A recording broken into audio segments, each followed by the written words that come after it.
Welcome to Sweet Life Beat Life. We hope this video helps. You begin by confirming Chrome is up to date and signed into your Google account. This avoids permission conflicts. Once done, open the browser menu and go to More Tools than Extensions so you can compare what's installed. Next, open the Chrome Web Store and search for the extension by name or a clear keyword. This narrows results. Make sure to check publisher info and ratings. Those tell you why developers are trusted and whether the extension fits your needs. You now pick the best match from the results and inspect it closely. Read the description so you understand what it changes, and scan the permissions list to know why it needs certain access. Once you verify the publisher, install count, and recent update date, click Add to Chrome.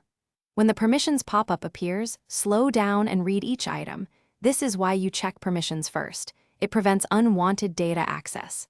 After you confirm, the extension will download and initialize automatically. You finish by enabling and configuring the extension. Go back to the extensions page, toggle it on, and click Details or Options to set preferences.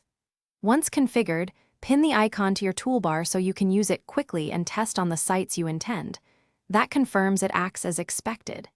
If something goes wrong, disable and re-enable it, check for conflicts with other extensions, clear cache, or uninstall and reinstall. These steps resolve. Thanks for watching. Consider subscribing if we helped you.